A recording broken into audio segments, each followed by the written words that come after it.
ம்.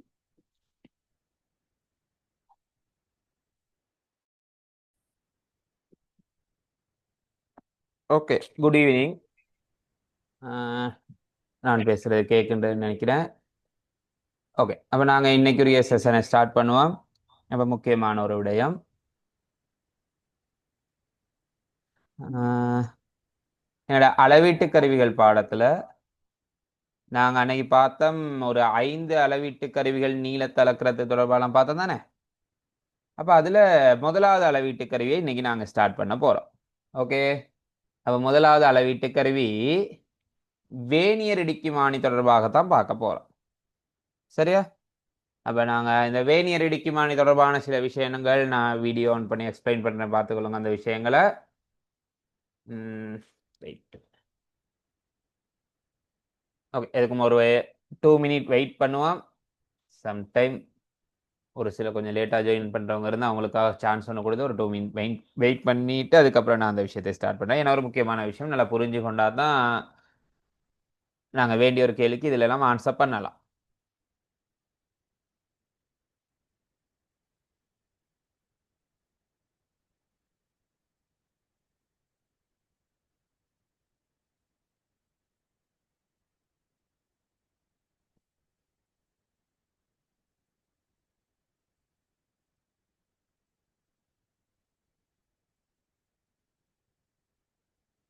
சரி, ஓகே, அவதானிங்க. சரி, கவனிங்க. ஓகே, அப்போ இந்த கருவி தொடர்பாக தான் நாங்கள் இன்னைக்கு பார்க்க போகிறோம். சரியா? இதுதான் வேனியர் இடிக்குமானி. ஓகே, உங்களுக்கு கிட்ட கொண்டாந்து கிளியராக காட்டுறேன். வேனியர் இடிக்குமானி, இதை தான் நாங்கள் வேனியர் இடிக்குமானின்னு சொல்லுவோம். சரியா? பாருங்க இது எப்படி ஆப்ரேட் ஆகுதுன்னு சொல்லி. இந்த இங்கே ஒரு பகுதி இருக்கு தானே. சரியா? இந்த பகுதியை நான் சுத்துறேன். கவனிங்க, இந்த பகுதியை நான் விரலால சுத்துறேன். சரியா? கவனிங்க, சுத்தக்குள்ள என்ன நடக்குதுன்ற விலங்கு தானே. சரியா? ரெண்டு பக்கமும் சுத்துறேன். சுத்தக்குள்ள எப்படி அசைதுன்னு மட்டும் பாருங்க. சரியா? ஓகே, இந்த பெருவிரலால சுத்துறேன், எப்படி அசைதுன்னு மட்டும் பாருங்க. ஓகே, சரி. அப்ப பாருங்க, இதுல பிரதானமா ஒரு 3 பகுதிகள் இருக்கு. பிரதானமா ஒரு 3 பகுதிகள், அளவீடு எடுக்கக்கூடிய 3 பகுதிகள் பிரதானமாக இருக்கு. சரியா? ஓகே, ஒண்ணு இது, அடுத்து இது, அடுத்த பகுதி இது. சரியா?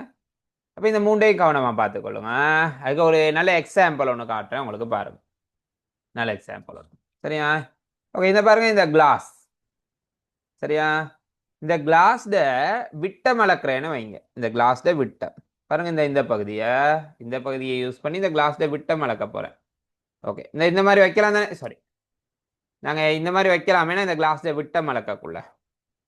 அப்ப இந்த விட்டத்தை நாங்க சொல்றது கிளாஸ்ட வெளிவிட்டம். பாருங்க, வெளிவிட்டம் அளக்கக்குள்ள எப்படி வைக்கிறோம்னு சொல்லி. சரியா? ஓகே, வெளிவிட்டம் அளக்கக்குள்ள நாங்க இப்படி வச்சுக்கொள்ளலாம் இந்த பகுதியை. அடுத்து பாருங்க, உள்விட்டம் அளக்கிறதாக இருந்தா நீங்க இப்படி வைக்க போனா பிரச்சனை ஆகும். சரியா? வச்சு ஃபிக்ஸ் பண்ண இயலாது. ஏன், இந்த பகுதி தானே ஃபிளட்டா இருக்கு, இதுதானே ஃபிளட்டா இருக்கு. அப்ப இதை மத்த பக்கம் திருப்பி, சரியா, இந்த மாதிரி வச்சுக்கொள்றேன். சரியா? இந்த மாதிரி வச்சுக்கொள்றேன். இப்ப நீங்க என்ன செய்யலாமா இருந்தா உள்விட்டம் அளக்கலாம். ஓகேயா? உள்விட்டம் அளக்கலாம். அடுத்து பாருங்க, சரி, இந்த கிளாஸ்ட உயரம், இந்த உயரம் அளக்கிறதுக்கு ஓகே இந்த மாதிரி பயன்படுத்துறேன். சரியா? இந்த இப்படி வச்சு உயரம் அளக்கலாம் தானே. இந்த கிளாஸ்ல உயரம் எவ்வளோன்னு அளக்கலாம். அடுத்து கிளாஸ்ல உட்பகுதியில ஆழம் எவ்வளோன்னு அளக்கிறதுக்கு பாருங்க, இதை பயன்படுத்துறேன். இந்த இப்படி கொண்டு போயாச்சு. இந்த பகுதி போயிட்டு கிளாஸ்ல கீழே தொடுமேனா, அந்த கிளாஸ்ல கீழே தொற்ற பகுதி வரையும் கொண்டு போறேன். அப்ப கொண்டு போனா நான் இங்க ஆழம் எவ்வளோன்னு அளக்கலாம். சரியா? ஓகே, அப்ப கவனிங்க. வேணுமா இருந்தா இன்னொரு விஷயம் பார்ப்போம். இந்த பைப்புக்கு நான் செய்து காட்டுறேன் பாருங்க. சரியா? இந்த பைப். ஓகே, அப்ப இதுல நாங்க முதலாவது இந்த பைப்ட இந்த விட்டம் அளக்கிறதுக்கு ஓகே இந்த மாதிரி நீங்க வைப்பீங்க. சரியா? ஓகே, அப்ப இதை நாங்க சொல்றது வெளிவிட்டம். இதை நாங்க சொல்லுவோம் வெளிவிட்டம் அப்படின்னு சொல்லி. ஓகே, அப்ப இதை கொண்டு போயிட்டு இந்த வெளிவிட்டம் அளக்கிற பகுதியால கொண்டு போயிட்டு உள்விட்டம் அளக்க இயலாது. அப்ப உள்விட்டம் அளக்கிறதுக்கு இந்த பகுதி இருக்கு தானே இதை தான் இப்படி யூஸ் பண்ணுவோம். சரியா? ஓகே. இது ரொம்ப நீட்டம் கூடனா அப்ப ஆழம் அளக்க இயலாதங்களால இது ஆழ. சரியா? ஓகே. அப்ப இந்த விஷயம் விளங்கி இருக்கும்னு நினைக்கிறேன். இந்த விஷயம் விளங்கி இருக்கும்னு நினைக்கிறேன். சரியா? இப்ப பாருங்க இந்த 3 பகுதிகளுக்கும் பெயர் இருக்கு. இந்த 3 பகுதிகளுக்கும் பெயர் இருக்கு. இது எதுக்கு பயன்பட்டுச்சுன்னா ஆழம் அளக்கிறதுக்கு தானே பயன்பட்டுச்சு. அப்ப இந்த பகுதிக்கு பெயர் வைக்கிறாங்க ஆழம் அளக்கும் கோல். சரியா? எனக்கு சொல்லுங்க இது எதுக்கு பயன்பட்டுச்சுன்னு எனக்கு மெசேஜ் ஒன்று போடுங்க அல்லது வாய்ஸ் மைக் ஆன் பண்ணி சொல்லுங்க பாப்போம். இது எதுக்கு யூஸ் ஆகுச்சு?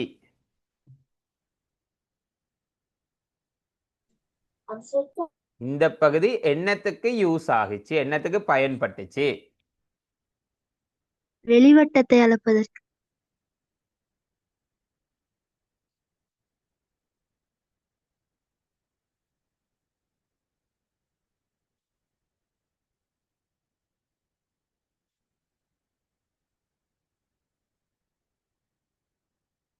நீங்க மைக் ஆன் பண்ணியும் பேசலாம் அல்லது மெசேஜ் ஒன்றும் போடலாம். இது எதுக்கு பயன்பட்டுச்சு, இந்த பகுதியில் என்ன செஞ்சோம், என்னத்தை அளந்தம் இதால? ஓகே. வெளிவிட்டம் அளந்தம் என்ன? Okay, very good. வெளிவிட்டம் அளந்தம். சரியா? அப்ப இதுக்கு பெயர் வைக்கிறாங்க பாருங்க. வெளிவிட்டம் தானே அளந்தம், வெளியே நாங்க புறம்னு சொல்லலாம் தானே. அப்ப இதுக்கு பெயர் வைக்கிறாங்க புறத்தாடைகள். இந்த பகுதிக்கு என்ன பெயர் வைக்கிறாங்க? புறத்தாடைகள். ஓகே. அடுத்து பாருங்க, இதால உள்விட்டம் அளந்தம் என்ன? இந்த பகுதியால நாங்க உள்விட்டம் அளந்தோம். சரியா? அப்ப இதுக்கு பெயர் வைக்கிறாங்க உள்ள நாங்க அகம்னு சொல்லிக்கொள்ளலாம் தானே. அப்ப அகத்தாடைகள். ஓகே, அகத்தாடைகள்னா அதுக்கு பெயர். அப்புறம் 3 பிரதான பகுதிகள். இதுக்கு பெயர் ஆழமளக்கும் கோல், இதுக்கு பெயர் புறத்தாடைகள், இதுக்கு பெயர் அகத்தாடைகள். சரியா? ஓகே. இதுல நாங்க எது அளந்தமாக இருந்தா புறவிட்டம் அளந்தம், இதுல அளந்தம் அகவிட்டம் அளந்தம், இதுல அளந்தம் ஆழம் அளந்தம். அதான் ஒவ்வொன்றையும் பயன்பாடு என்ன. சரி, அடுத்து பாருங்க இந்த சில்லு. அதுக்கு முதல்ல இந்த வேணியரை பார்த்துக்கொள்ளுங்க. சரி, இன்னொரு வேணியர் காட்டுறேன், இல்லை கிளியரா இருக்கும். சரி, இந்த வேணியரை பார்த்துக்கோங்க. சரி, இந்த வேணியர்ல அளவிடைகள் இருக்குன்னா, இந்த வேணியர்ல சில அளவிடைகள் இருக்கு. நீங்க இங்க மேல பாப்பீங்களா இருந்தா இந்த இப்படி நீட்டமா ஒரு அளவிடை இருக்கு. இதுல இதுல கொஞ்சம் அளவிடை இருக்கு. சரியா? ஓகே. இப்ப நான் இதை அசைக்கக்குள்ள, சரியா, இந்த அளவிடை அப்படியே நிக்குது. இங்கன உள்ள அளவிடை தானே அசையுது. இந்த அசைற அளவிடைக்கு பெயர் வைக்கிறாங்க வேனியர் அளவிடை. சரியா? அசைற அளவிடைக்கு பெயர் வந்து வேனியர் அளவிடை. இந்த அளவிடைக்கு பெயர் பிரதான அளவிடை. ஓகே, 2 அளவிடைகள் இருக்கு. ஒன்னு வேனியர் அளவிடை, இன்னொன்னு பிரதான அளவிடை. எது வேனியர் எது பிரதானம்னு சொல்லியிருந்தேன் இப்ப உங்களுக்கு. சரியா? ஓகே, அடுத்து பாப்போம். சரியா? அடுத்து இந்த இங்க இருக்கே, இதுக்கு பேர் சில்லு. சில்லு. இதுக்கு பேர் சில்லு. இது எதுக்கு யூஸ் ஆகுமாக இருந்தா இந்த வேனியர் அங்கிட்ட அசைக்கிறதுக்கு பாருங்க. இந்த அங்கிட்ட அசைத்தானே, அதுக்கு தான் யூஸ் ஆகுது. அப்ப இந்த சில்லை நாங்க எப்படி எழுத போறோம், சில்லு எதுக்கு பயன்படும் அப்படின்றத எப்படி எழுத போறோமா இருந்தா, பிரதான அளவிடை மீது வேனியர் அளவுடைய அசைக்கிறதுக்கு இந்த சில்லு பயன்படும். ஓகே. இதுக்கு பெயர் திருகாணி. இதுக்குரிய பெயர் திருகாணி. இதை நீங்க நல்லா டைட் பண்ணிட்டீங்களாக இருந்தா, சரி, இந்த திருகாணியை நல்லா டைட் பண்ணிட்டீங்களாக இருந்தா இந்த சில்லை எவ்வளவுதான் சுத்தினாலும் இது அங்கிட்ட இங்கிட்ட அசையாது. ஓகே. சரி, அப்ப இதுதான் வேனியர் கருவியோட பயன்பாடுகள். சரி, இந்த மாதிரி சொன்னாதான் இது கிளியரா இருக்கும். சரியாக அதை நான் உங்களுக்கு வீடியோ ஆன் பண்ணி சொல்லியிருந்தேன். சரி, இது தொடர்பான மேலதிக விஷயங்களை சரியா நான் உங்களுக்கு ஸ்க்ரீனை ஷேர் பண்ணி செய்கிறேன். ஓகே, வெயிட் பண்ணுங்க அப்படியே.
சரி, ஓகே. அப்ப பாருங்க, நாங்க வேனியர் கருவி தொடர்பா பார்க்க போறோம்.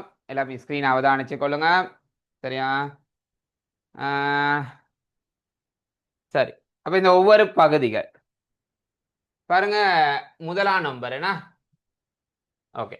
அப்ப நீங்க இது கட்டாயம் உங்களோட நோட்ஸ்ல சேர்த்துக்கொள்ளுங்க. என்னென்ன பகுதிகளோட பெயர் குறிப்பிட்டில்ல. இந்த முதலாம் நம்பருக்குரிய பெயர் நாங்க சொன்னோம் புறத்தாடைகள். புறத்தாடைகள். ஓகே. இதுக்குரிய பெயர் நாங்க சொல்லலாம் அகத்தாடைகள். அகத்தாடைகள். சரியா? ஓகே. இந்த மூன்றாம் நம்பர் ஆழம் அளக்கும் கோல். சரியா? ஆழம் அளக்கும் கோல். அடுத்தது அடுத்தது இந்த இங்கன ஒரு பகுதி இருக்கும். சரியா? அது இதுல கொடுத்துல, பட் நாங்க குறிச்சுக்கொள்வோம் சில்லு. அதே மாதிரி இங்கன ஒரு பகுதி இருக்கும். இதை நான் சொல்றேன் திருகாணி அல்லது திருகு. ஓகே. இந்த பகுதி பிரதான அளவுடை. இந்த இங்கன ஒரு அளவுடை இருக்கு. இதை நீங்க சொல்லுவீங்க வேனியர் அளவுடை அப்படின்னு சொல்லிக்கொள்வோம். சரியா? ஓகே. இப்ப கவனிங்க. சரியா? இது ஒவ்வொரு பகுதிகளையும் பயன்பாடு கொடுத்துருக்காங்க. அந்த பயன்பாடு தொடர்பாக நான் உங்களுக்கு ஆல்ரெடி சொல்லிட்டேன். ஓகே. அப்புறம் மிக முக்கியமான ஒரு விடயம். சரியா? இந்த வேனியர் கருவியை பயன்படுத்துகிற முறை. இந்த வேனியர் கருவியை பயன்படுத்துகிற முறை.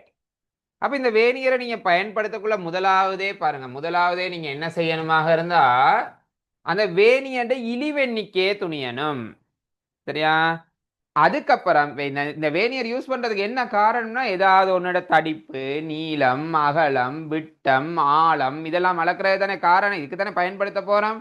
அப்ப நேரடியா போயிட்டு ஆழம் அளக்கிறதுக்கு போறதில்ல, நேரடியா விட்டம் அளக்கிறதுக்கு போறதில்ல. அப்ப அதுக்கு முன்னுக்கு எங்களுக்கு சில விஷயங்கள் செய்ய வேண்டி இருக்கு. அதுல முதலாவது விடயம் தான் அந்த வேனியட இழிவெண்ணிக்கை என்ன அப்படின்றத சரியா நீங்க கணிக்கணும். அது சரியா செய்தாதான் மற்ற ரெண்டும் எங்களுக்கு சரியான ஆன்சர்ஸுக்குள்ள போகலாம். இழிவெண்ணிக்கையை கணிச்ச பிறகு பூச்சியவள் இருக்கான்னு பார்க்கணும். இது என்ன பூச்சியவள்ன்றதை நாங்க போக போக பார்ப்போம். இந்த மூன்று தொடர்பாக தான் இப்ப டீப்பா படிக்க போறோம். சரியா? அடுத்து மூன்றாவது கடைசியா தான் நீங்க எந்த பொருளோட விட்டமோ அகலமோ ஆழமோ அளக்க போறீங்களோ அதை பெற போறீங்க. அப்ப இந்த வேனியரை கொடுத்துட்டு வாசிப்பெடுங்கன்னு சொல்லிட்டு நேரடியாக வாசிப்பெடுக்க போகக்கூடாது. இது ரெண்டையும் சரியா செக் பண்ணிட்டு தான் வாசிப்புக்குள்ள போகணும். சரியா? அப்ப மிக முக்கியமான விஷயம் இந்த கருவியின் இழிவெண்ணிக்கையை துணிதல். இது பிழையா இருந்தா அடுத்த ரெண்டு ஸ்டெப்பும் பிழையா தான் இருக்கும்.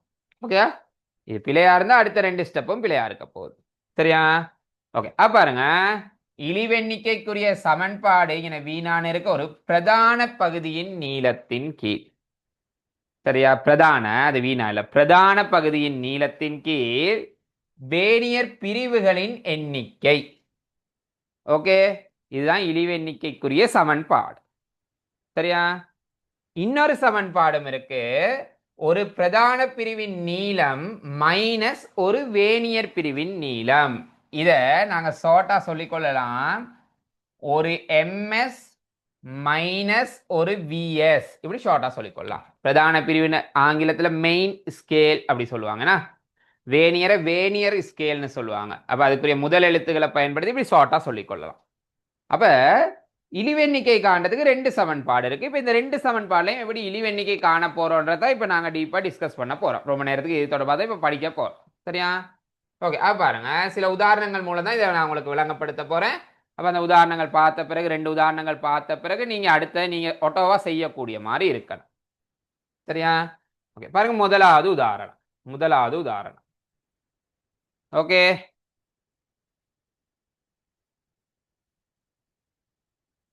சரி, இப்ப பாருங்க, இதுல நாங்க முதலாவது இனங்காணணும் எது வேனியர் ஸ்கேல் எது மெயின் ஸ்கேல்ன்றத சரியா இனங்காணணும். எது வேனியர் எது மெயின் அப்படின்றது சரியா நீங்க இனங்காணணும்.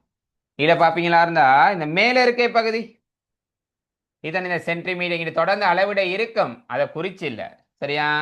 அப்ப அதுதான் நாங்க மெயின் ஸ்கேல் அப்படின்னு சொல்றது. ஏன்னா கீழே இந்த லிமிட் பண்ணியிருக்காங்களே 10ஓட முடிஞ்சிருச்சு. இதை நீங்க சொல்றது வேனியர் ஸ்கேல். இது மெயின் ஸ்கேல், இது வந்து வேனியர் ஸ்கேல். ஓகே.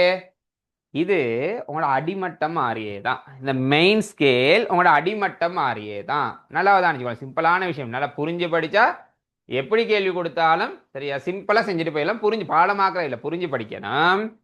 சரி, கவனிங்க கவனிங்க.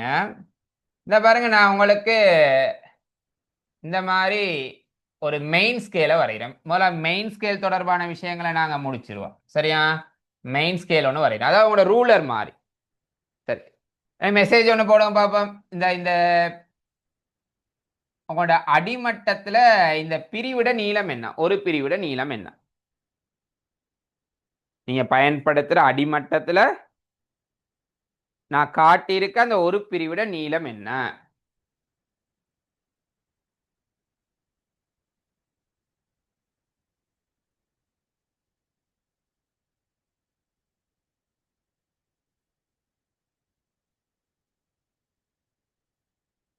ஓகே, 0.1 சென்டிமீட்டர் அப்படின்னு சொல்லலாம். ஏன்னா அல்லது மில்லி மீட்டர்ல சொன்னா இந்த ஒரு பிரிவிட நீளம் 1 மில்லிமீட்டர்.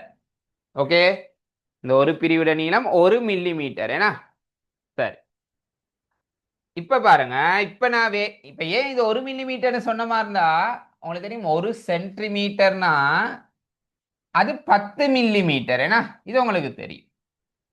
இப்ப இந்த 10 மில்லிமீட்டருக்குள்ள நீங்க எண்ணி பாருங்க. இந்த 10 மில்லிமீட்டருக்குள்ள எண்ணி பாருங்க. 1 2 3 4 5 6 7 8 9 10 பிரிவு இருக்கு. அப்ப 10 மில்லிமீட்டருக்குள்ள 10 பிரிவு இருக்கனால ஒரு பிரிவிட நீளம் நாங்க கதைக்கிறோம் 1 மில்லிமீட்டர்னு கதைக்கிறோம். சரியா? ஓகே, இப்ப பாப்பா இன்னொரு பிரதான பிரிவு வரைஞ்சு காட்டுறேன். அதுட ஒரு பிரதான பிரிவிட நீளம் எவ்வளோன்றதை சரியா இனம் காணுங்க.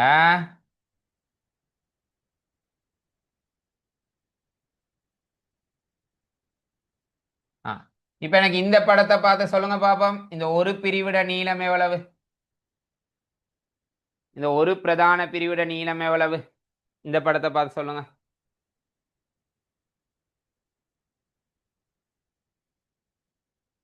Okay, very good. சிம்பிளா நாங்க சிம்பிளா புரிஞ்சு கொள்ளலாம். ஏன்னா 2 மில்லிமீட்டர்.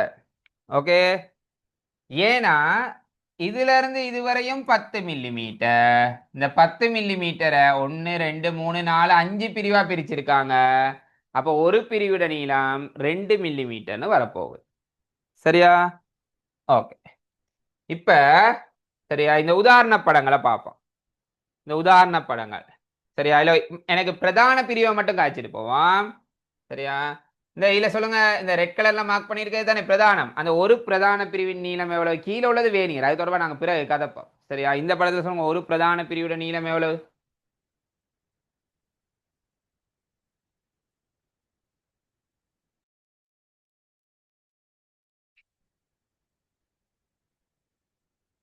இல்ல 0.1 மில்லிமீட்டர் இல்ல, ஒருக்கா பாருங்க நல்லா. 0.1 சென்டிமீட்டர்னா வேணா சொல்லலாம். வேணா ஓகே. அப்ப ஒரு பிரதான பிரிவிட நீளம் 1 மில்லிமீட்டர். ஒரு பிரதான பிரிவிட நீளம் 1 மில்லிமீட்டர். இது 1 மில்லிமீட்டர் தான். ஓகே, இப்ப பாருங்க, இதுல பாப்போம். இதுலயும் பாருங்க அதே தான். 1 சென்டிமீட்டரை 10ஆ பிரிச்சிருக்காங்க. ஆகவே இதுல ஒரு பிரதான பிரிவிட நீளம் நீங்க கதைப்பீங்க 1 மில்லிமீட்டர்னு தான் இதுக்கும் சொல்லுவீங்க. ஏன்னா சரி, நாங்க அடுத்த உதாரணத்துக்கு போவோமே, கொஞ்சம் வித்தியாசமானது ஒண்ணு பார்ப்போம். சரியா? இந்த 4வது படம், 4வது கேள்வி. இதுல எனக்கு சொல்லுங்க பார்ப்போம், ஒரு பிரதான பிரிவிட நீளம் எவ்வளோன்னு சரியா? இதுல எனக்கு சொல்லுங்க, ஒரு பிரதான பிரிவிட நீளம் எவ்வளோன்றது சரியா இனங்கண்டு சொல்லுங்க.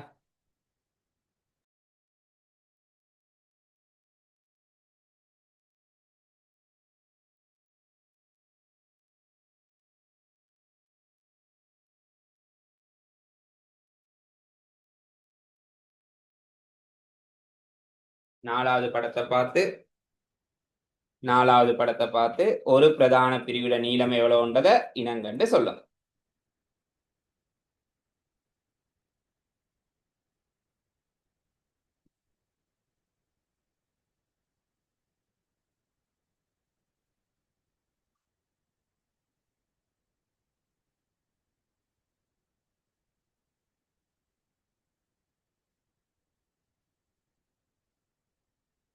ஓகே அப்ப பாருங்க ஒருத்தர் ஒரு ஆன்சர் பண்ணிருக்கீங்க. சரியான ஆன்சர் என்னன்றதை பார்ப்போம். சரியான ஆன்சர் என்னன்றதை பார்ப்போம். சரியா? இப்ப இல்ல பாருங்க, இங்க இருந்து இங்க வரையும் தானே 1 சென்டிமீட்டர். அதாவது அதை மில்லி மீட்டர், இந்த இந்த பாடம் ஃபுல்லா நான் மில்லி மீட்டர்ல தான் கதைக்க போறேன். அது ஈஸியா இருக்கும். அப்ப இதுல இருந்து இதுவரையும் 10 மில்லிமீட்டர், ஏன்னா 10 மில்லிமீட்டர். இந்த 10 மில்லிமீட்டரை எத்தனை சின்ன சின்ன பகுதிகளா பிரிச்சிருக்காங்களா இருந்தா எண்ணி பார்த்தா உங்களுக்கு விளங்கும். 20 பகுதிகளாக இருக்கு. 20 பகுதியா பிரிச்சிருக்காங்க. அப்ப 20 பகுதியில நீளம் 10 மில்லிமீட்டர்னா ஒரு பகுதியில நீளம் 10/20 தானே. அப்ப பிரிச்ச ஆன்சர் 0.5 மில்லிமீட்டர். விளங்கிச்சா? ஒரு பிரதான பிரிவுட நீளம் வந்திருக்கணும் 0.5 மில்லிமீட்டர். நான் இழிவெண்ணிக்கை கேட்கலைங்க, பிரதான பிரிவுட நீளம் கழிச்சுக்கிட்டு போறேன். ஓகே, சென்டிமீட்டர்ல நீங்க சொன்னா 0.05 சென்டிமீட்டர். சரியா? ஓகே, இப்ப எங்களை அடுத்த விஷயத்துக்குள்ள வருவோம். சரியா? அடுத்த விஷயத்துக்குள்ள வருவோம். ஓகே, அது என்ன அடுத்த விஷயம்னு பாருங்க. அது ரொம்ப எளிமையான கேள்வி ஒண்ணுதான். சரியா? எனக்கு முதலாவது படத்தை பார்த்து சொல்லுங்க, எத்தனை வேனியர் பிரிவு? முதலாவது படத்தை பார்த்து சொல்லுங்க பாப்போம். வேனியர் பிரிவுகள் எத்தனை இருக்கு? மேல உள்ளது பிரதானம், கீழே உள்ளது வேனியர். என்ன இந்த இதுல வேனியர் பிரிவுகள் எத்தனை இருக்கு?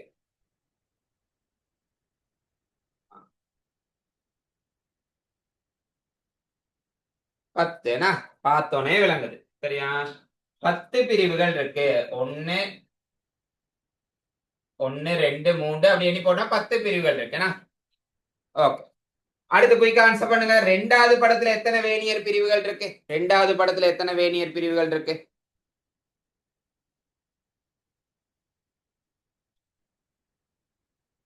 ஓகே, 20. சிம்பிளா என்னங்க, சென்டிமீட்டர் ஒண்ணு இருக்கு, அதை வெட்டிடுங்க. அங்கே சென்டிமீட்டர் வரக்கூடாது, பிள்ளையா இருக்காங்க. ஓகே, 20 வேனியர் பிரிவுகள் இருக்கு ரெண்டாவது படத்துல. இந்த மூணாவது படத்தை பார்த்து சொல்லுங்க பாவம், எத்தனை வேனியர் பிரிவு இருக்கு? மூணாவது படத்துல எனக்கு சொல்லுங்க, எத்தனை வேனியர் பிரிவு இருக்கு?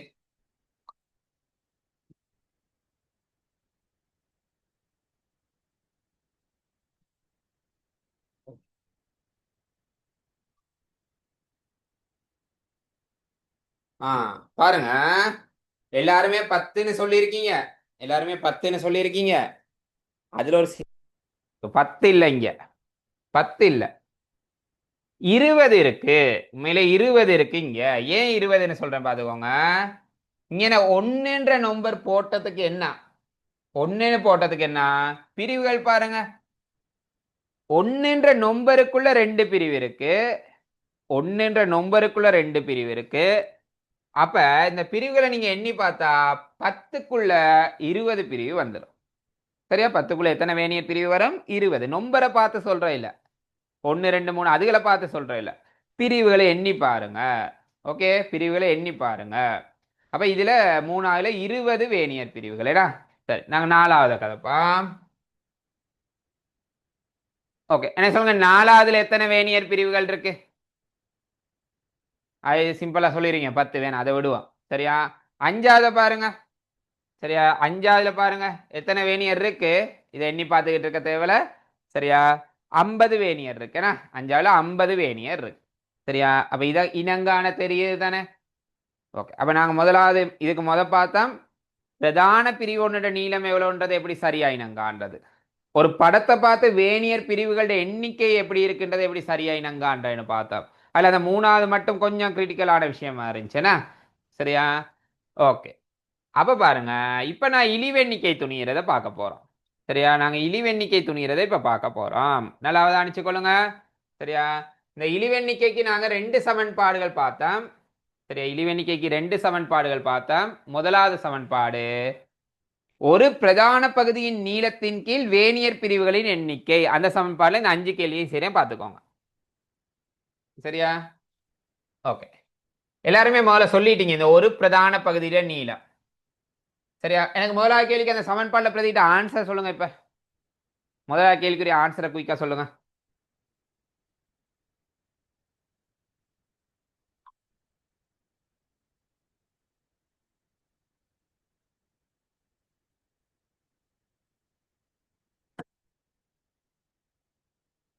முதலாவது கேள்விக்கு இழிவெண்ணிக்கை, முதலாவது படத்துக்குரிய இழிவெண்ணிக்கை என்ன?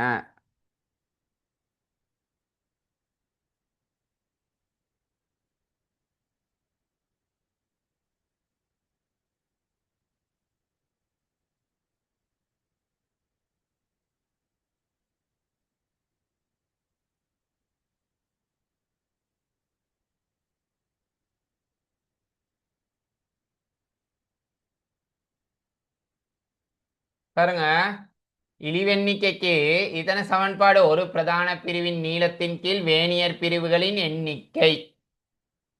முதலாவது படத்துல ஒரு பிரதான பிரிவிட நீளம் 1 மில்லிமீட்டர். இந்த இதுதான் ஒரு பிரதான பிரிவிட நீளம், அது 1 மில்லிமீட்டர். அது எப்படி காண்றேன்னு முதலே காய்ச்சா. வேனியர் பிரிவுகள் 10 இருக்கு. அப்போ 1 10ஆல பிரிச்சா இந்த கருவிட இழிவெண்ணிக்கை 0.1 மில்லிமீட்டர். ஓகேயா? ஓகே, அடுத்து ரெண்டாவது கேள்விக்கு குயிக் ஆன்சர் பண்ணுங்க. இழிவெண்ணிக்கை எவ்வளோன்னு சொல்லி.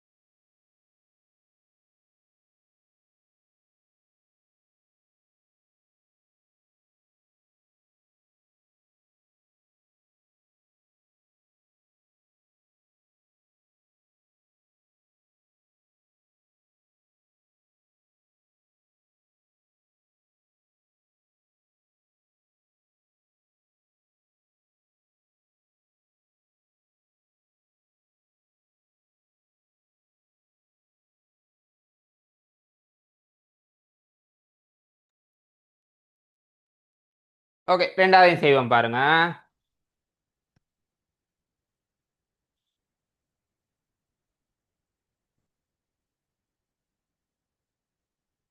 ரெண்டாவது, ஒரு பிரதான பிரிவிட நீளம். பாருங்க, இழிவெண்ணிக்கைக்கு சமன்பாடு போட்டோம். இழிவெண்ணிக்கை சமன் ஒரு பிரதான பிரிவின் நீளத்தின் கீழ் வேனியர் பிரிவுகளின் எண்ணிக்கை. அப்ப நான் இதில் போடுற ஒரு பிரதான பிரிவிட நீளம் 1 மில்லிமீட்டர். ஏன்னா இந்த இருக்கு பிரதான பிரிவு, இதன் நீளம் 1 மில்லிமீட்டர். எத்தனை வேனியர் இருக்குன்னு பார்த்தா 20. 1 20ஆல நீங்க பிரிங்க, ஆன்சர் வரும் 0.05 மில்லிமீட்டர். ஓகே, சரி. அடுத்து மூணாவது கேள்விக்கு ஆன்சர் பண்ணுங்க. மூணாவது கேள்விக்கு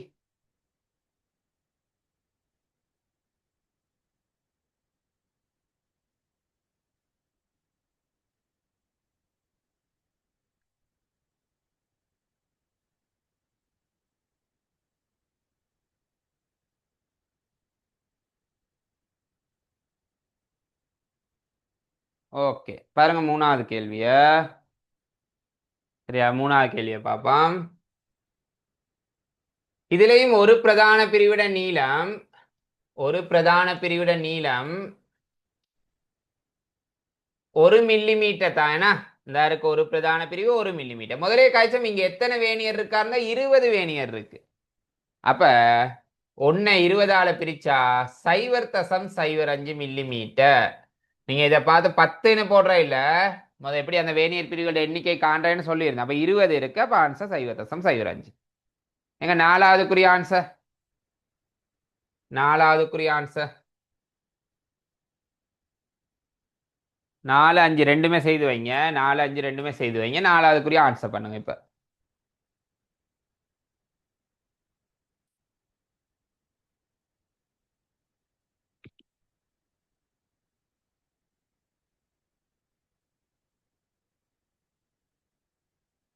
சரி பாப்பா, கவனிங்க நாலாவது கேள்விய. இழிவெண்ணிக்கை சமன் செய்துட்டு ஆன்சரை போடுங்க எனக்கு. இழிவெண்ணிக்கை சமன், இந்த இருக்கு ஒரு பிரதான பிரிவு. இந்த ஒரு பிரதான பிரிவோட நீளம் பார்க்கறது பாருங்க. இங்க 1 சென்டிமீட்டர் தானே இருக்கு. 1 சென்டிமீட்டரை 20ஆ தானே பிரிச்சிருக்காங்க. அப்ப நான் காய்ச்சோம் 1 சென்டிமீட்டரை 20ஆ பிரிச்சிருந்தா ஒரு பிரதான பிரிவோட நீளம் 0.5 மில்லிமீட்டர் வருது அப்படின்னு காய்ச்சிருந்தோம். வேணா இதுக்கு முதல்ல வேனியர் பிரிவுகளை பார்த்தா 10 தானே இருக்கு. அப்ப 0.5 10ஆல பிரிச்சா 0.05 மில்லிமீட்டர். நாலாவதுக்குரிய ஆன்சர். ஓகே, அடுத்து அஞ்சாவதுக்கு ஆன்சர் பண்ணுங்க குயிக்கா. அஞ்சாவதுக்குரிய ஆன்சர்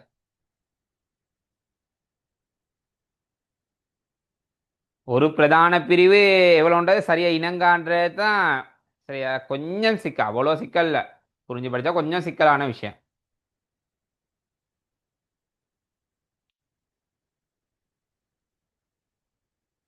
குயிக் 5வது கேள்விக்குரிய ஆன்சர்.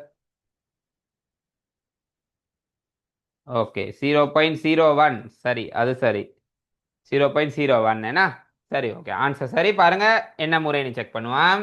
இந்த இருக்க ஒரு பிரதான பிரிவு, அந்த ஒரு பிரிவுட நீளம் 0.5 ஏடா வேணியர்ல 50 இருக்கு. அப்ப 0.5 நீங்க 50ஆல பிரிச்சா 0.01 மில்லிமீட்டர் சரிதானே. அப்ப இழிவு எண்ணிக்கை காண்டையில சிக்கல் இருக்கக்கூடாது. ஆனா ஒரு சமன்பாடுல தான் நாங்க படிச்சிருக்கோம். இன்னொரு சமன்பாடு இருக்குன்னா அதுலயும் செய்து பார்த்துருவோம்.